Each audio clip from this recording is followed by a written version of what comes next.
안녕하세요. 꿀잼인간입니다. 1592년 임진왜란이 일어났을 때 조선에는 선조 다음에 후계자가 없었습니다. 당시 선조에게는 왕비인 의나후가 있었지만 그 사이에서 자식이 없었기 때문입니다. 다만 후군 공빈 김씨와의 사이에서 장남 임해군과 차남 광해군을 두었습니다. 그런데 장남 임해군의 성격이 말도 못하게 포악한지라 열심히 학문에 몰두하던 광해군을 세자로 세워야 한다는 이야기가 신하들 사이에서 나오기 시작합니다. 임해군의 성격이 얼마나 포악했길래 동생에게 세자 자리를 뺏겼냐면 그의 범죄 수준은 구타와 강도는 평범할 정도고 권력을 이용한 재산 탈취는 기본이었습니다. 심지어 마음에 드는 여자를 빼앗기 위해 사람을 시켜 강도로 위장해 도승지, 유의설을 살해할 정도였으니 뭐 말 다 했습니다. 하지만 정작 선조의 마음은 달랐습니다. 즉위한 지 20여 년이 지났음에도 불구하고 후사를 정하지 않은 이유는 아마 자신의 컴플렉스 때문이었을 겁니다.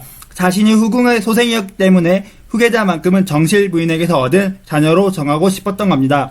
하지만 1592년 4월 전쟁이 발발합니다. 조선 왕조가 살아남느냐 무너지느냐 갈림길에 서 있는 상황에 부딪힌 겁니다. 이때 선조는 의주로 피난을 가면서 전쟁의 지휘권을 왕세자에게 넘기려고 합니다. 이른바 조정을 둘로 나누는 분조가 발생한 겁니다. 중국에 청병하는 것과 선구들 위에 주선하는 일을 내 어찌 감히 심신을 다 바쳐 만에 하나라도 도움 되기를 바라지 않겠는가. 그 나머지의 기무는 분주해서 처리하도록 하라. 회복의 희망이 모두 여기에 달려있다. 선조실록 31권 25년 10월 20일. 결국 광해군은 18세가 되고 나서야 왕세자의 자리를 받습니다. 그리고 그는 피난 가는 아버지를 위해 의병을 독려하고 백성을 위로하는 역할을 충실히 해냅니다. 드디어 7년간의 참혹한 전쟁이 끝났습니다. 선조 입장에서는 전쟁이 끝난 후련함보다 피난 떠난 왕으로서 느끼는 창피함이 더 컸겠습니다. 하지만 불행 중 다행인 게 1598년 노량해전 전장에서 이순신이 사망하였고 같은 해 유성룡은 임진왜란의 책임을 지고 고향에 돌아갔으며 1599년 권율 역시 노안으로 사망합니다. 즉 전쟁의 영웅들이 조정이 없던 겁니다. 단 한 명, 선조의 가장 큰 라이벌로 자란 광해군만 빼고요. 전쟁을 통해 광해군은 다음 왕으로서 자질을 채워나가고 있었고 백성들의 지지도 높았습니다. 이런 광해군이 선조는 과연 예뻐 보였을까요? 안 그래도 후궁 소생을 왕세자로 세워서 찝찝한데 정치적 라이벌로 성장했으니 어떻게든 저 녀석을 안 보고 싶다라는 생각을 하지 않았을까요? 아들을 정치적 라이벌로 본다는 게 쉽게 와닿지 않은데요. 선조는 어떤 마음이었을까요? 임진왜란 이후 백성들 사이에서 선조의 인기는 하락하고 있었고 반대로 전장을 누비며 백성을 위로한 광해군의 인기는 상승하고 있었습니다. 자신의 입지가 불안한 선조 입장에서 광해군은 더 이상 아들이 아닌 라이벌일 수밖에 없었던 겁니다. 또 아무리 광해군이 후계자라고 할지라도 임금이 버젓이 있는 상태에서 자기보다 더 인기 많은 아들을 바라봐야 하는 건 아마 두려운 일 아닐까요? 광해군이 왕이 된다는 건 자기가 물러나야 한다는 뜻이니까요.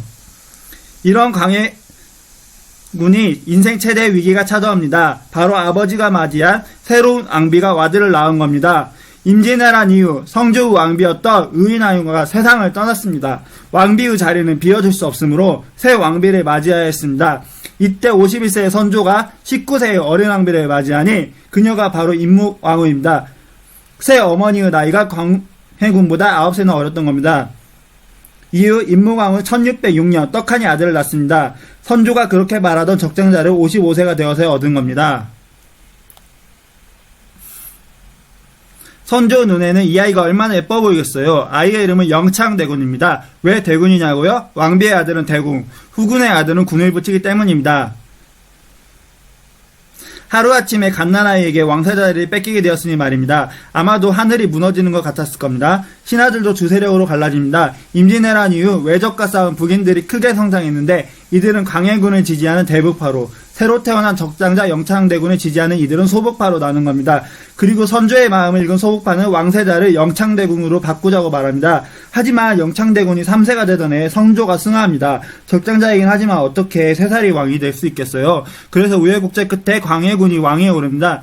물론 훗날 정치적 라이벌이 될 수 있는 이복동생 영창대군의 존재를 안고 말이죠. 이에 대해 일본인들은 광해군 정말 훌륭한 임금으로 알고 있는데 억울하게 인조에게 왕자리를 뺏겼다라고 생각된다고 말하였고, 그리고 광해군은 한국에서도 정말 뛰어난 임금인데 한국 사람들은 뛰어난 사람들이 정말 많은 것 같다라고 말하였습니다. 저는 이런 우리나라 자랑스럽고 우리나라의 위인, 강혜군 같은 위인들이 정말 자랑스럽습니다. 오늘도 재밌게 보셨다면 구독과 좋아요 부탁드리겠습니다. 감사합니다.